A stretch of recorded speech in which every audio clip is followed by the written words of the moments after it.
My name is Riley Northover, and this is Group 31's current event video project. Our first major term is organization change. And essentially what organization change is any major change within an organization, whether it be specific or broad in nature. Something like this can be seen as a change in schedules, machinery, or even span of management. So an interesting example of this would be back in February when Macy's cut 100 management jobs. This obviously cut back on the span of management, as well as they saved a lot of money in which they used to redivert some of it into improving their supply chain, as well as their inventory management. Another interesting example would be back when Dunkin' Donuts changed the name to Just Dunkin'. The reason being for this is because they wanted to show customers and people that they sold more than just donuts, such as breakfast sandwiches and coffee. This was obviously a change in their marketing and company design. So far, this change has been extremely successful, with their stock price increasing by over 10% since the time they announced it just last year.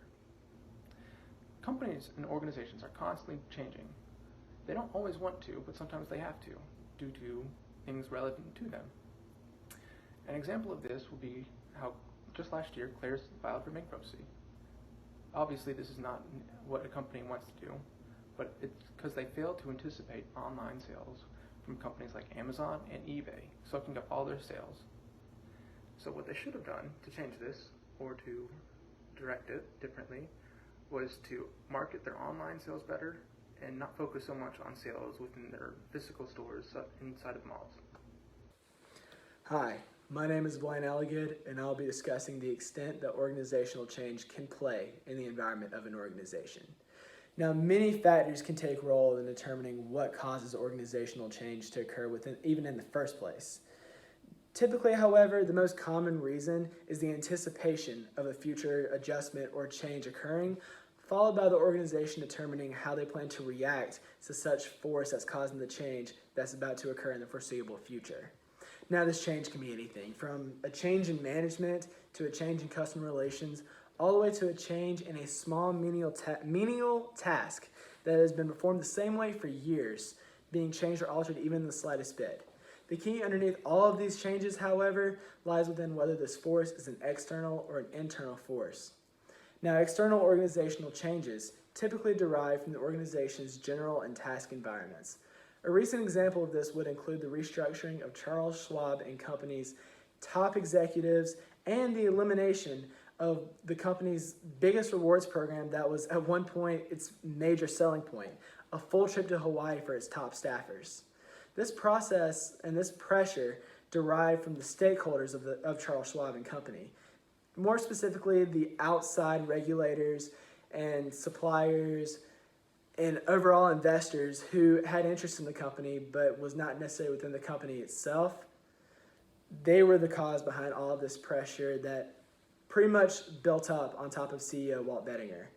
However, this did ensure productivity to remain high, while exploitation of the company's rewards program to be diminished and ultimately eliminated. Now, internal organizational changes can derive from a variety of environments from within the workplace, most typically arising from the generation of internal pressure on an organization. A good example of this would include the virtual reality technology that Deloitte has backed and implemented to get a better understanding of its customers. Via Deloitte Insights and through this example, Deloitte employees will be prepared to face a variety of situations requiring quick thinking and observational skills. From immersive physical challenges such as a fire threat, all the way to a bank robbery that may only involve just one employee.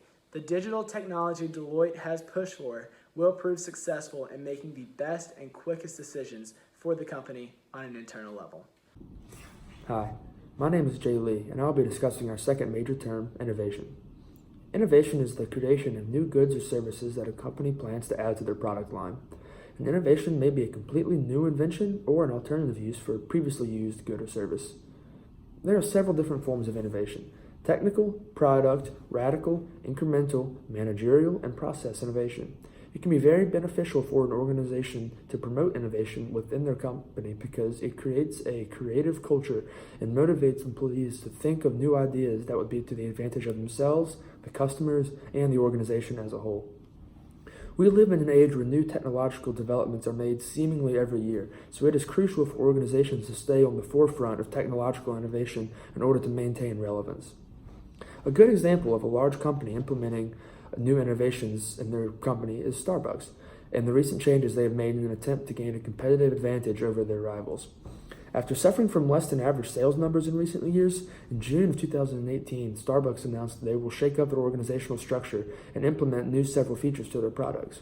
Their CEO, Kevin Johnson, stated, quote, "We must increase the velocity of innovation that is relevant to our customers, inspires our partners, and is meaningful to our business," end quote. They then added new flavored Frappuccino beverages and also new food items, such as grab-and-go sandwiches and salads. By adding new flavored drinks, they are appealing to a larger crowd, and the food items especially target consumers who are in a hurry and are in need of a quick yet healthy option to pick up. By also partnering with Uber Eats and Alibaba in Asia, Starbucks is beginning to dip into the food delivery market. By continuing to expand their product line with new innovations, Starbucks hopes to attract more customers and increase sales amidst immense competition.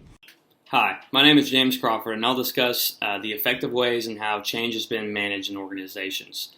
To start, the topic of change in organization can either be exciting or it could be quite frightening. People can easily become comfortable in an organization if they do the same thing all the time. And then on the other hand, sometimes change is necessary to improve an organization. It is always up in the air on how people feel about change in an organization. Managing organizational change is basically defined as the process of planning and implementing actual change in an organization. You can't just simply change an organization in one day without any type of management in place. There needs to be management to implement change because without it, serious negative consequences could happen. It also can be defined as reducing the actual employees' nervous feelings about change without any cost to the organization or other things that could put it in the wrong direction. Then when looking at the main goal, when a change happens in an organization is to not disrupt the actual workplace. Basically, that means that you don't want to have something that is distracting your employees from the production and making the company better on a daily basis. My example I'm going to use, and I think it's perfect for it, is on how change is managed in an organization with Nokia. Nokia's executives made a huge decision a while back. They used to dominate the market, and they were basically on top of everything. But in 2014, the company had to exit the market because they were no longer profitable. They decided to sell the company out to the worldwide known Microsoft. With doing that, they entered into a new market of networking equipment. The interior benefits that happened inside the organization happened quickly, and all of the employees were in favor. They returned billions of dollars in cash to their shareholders, became the top company in Finland once again, because they were always the top company there for that type of industry. And they also had a growing share price and basically made everyone feel comfortable in the organization again. This change brought peace to the employees and the executives' lives, and it started a new trail of improvements to Microsoft. The fact that the executives' management success came from taking a chance for a better future all came down to the trust of the employees. With that, the interior structure of the organization no longer has to worry about not being profitable, and they're moving forward to an extremely successful future. Hi, my name is Evan, and today I'll be discussing why the idea of innovation, a key factor in the success of all organizations, could also stand as a factor that leads to failure in some organizations as well. Although they have very different connotations, failure and innovation are two terms that go hand in hand and are used to facilitate success in any business. Failure, although it sounds negative, is actually more commonly celebrated due to the fact that it is a sign of progression in a company's research and development of a new product or service.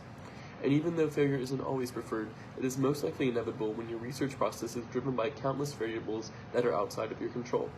To give an example of how failed innovation didn't stop a company from reaching its true potential, the electronics company Samsung has recently had to delay the debut of its highly anticipated Galaxy Fold smartphone, one of the first foldable phones with an LED display.